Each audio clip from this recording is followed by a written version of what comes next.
Nessa próxima instrumento, escala, que é a Chelsea, ou em alguma literatura vocês vão encontrar pela sigla CPAX, ela avalia 10 domínios relativos à função física. Para cada um desses domínios, para cada um desses componentes, você vai pontuar de 0 até 5 pontos. 0 são situações de dependência completa do paciente e 5, na qual ele é independente para a realização da tarefa que nós estamos considerando. O que vai totalizar nessa escala, nesse instrumento, 50 pontos máximos. Pensando na avaliação da função respiratória, 0 seria aquele paciente que está utilizando ventilação mecânica invasiva no modo controlado. 1, a ventilação mecânica invasiva, mas no modo assistido controlado, no qual o paciente já consegue realizar um esforço ventilatório. 2, no modo ventilatório pressão de suporte, ventilatório ou ventilação mecânica não invasiva, sendo possível a participação do paciente com ventilações mais espontâneas. 3, o modo também pressão de suporte, ventilação mecânica não invasiva ou a oxigenoterapia em alto fluxo. 4, o paciente realiza respirações, ventilações espontâneas, mas ainda necessita de uma suplementação de oxigênio, mas menor do que 15 litros por minuto. E 5, ele é independente, ou seja, ele ventila espontaneamente em ar ambiente e não há necessidade de suplementação de oxigênio. Passando para a tosse, nós vamos considerar o seguinte: se o paciente tem ausência de tosse, ele está sedado ou faz uso de medicação de bloqueio neuromuscular, você pontua 0 nesse domínio. Aquele que apresenta uma tosse reflexa e necessita de aspiração traqueal, pontue 1. Se a tosse é voluntária, mas ainda é ineficaz, você pontua 2.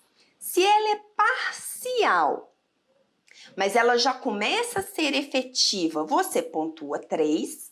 Quando ela é efetiva, mas há necessidade do uso de recursos, estratégias de desobstrução brônquica, pontua 4. E por fim, quando ela é efetiva sem o uso de qualquer estratégia fisioterapêutica, nós pontuamos 5. Agora vamos avaliar a mobilidade e a transferência do paciente de supino para sentado. 0 é quando o paciente ele é incapaz de realizar alguma dessas duas tarefas funcionais. 1, quando ele realiza com assistência máxima, ou seja, ele precisa de 2 ou mais pessoas para ter mobilidade ou se transferir de supino para sentado. 2, essa assistência é moderada, de uma pessoa apenas.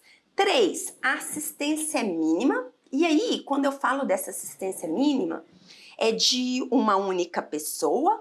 4, ele é independente.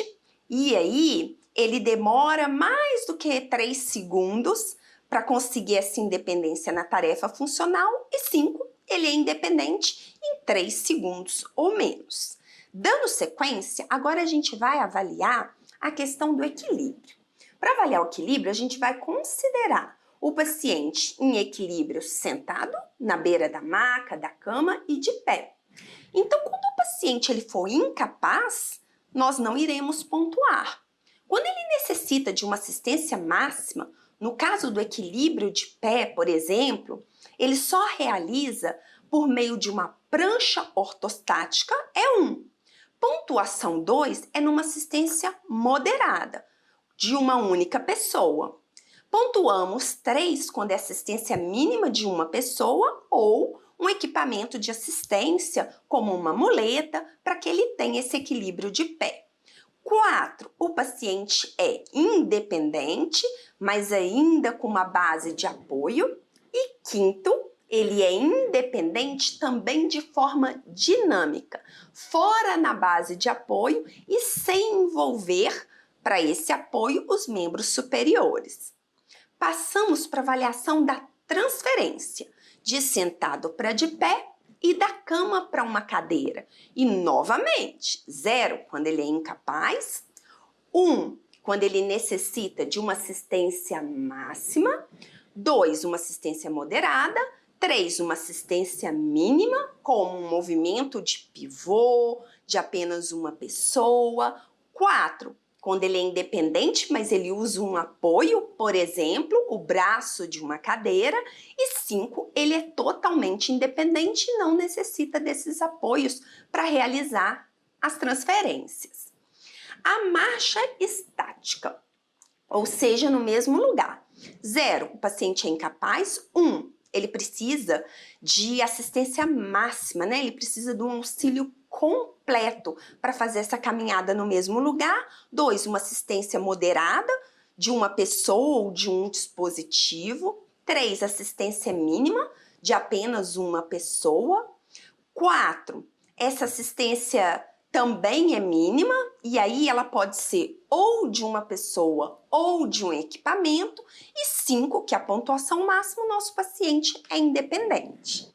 E aí, por último, a gente vai avaliar a força de pressão manual.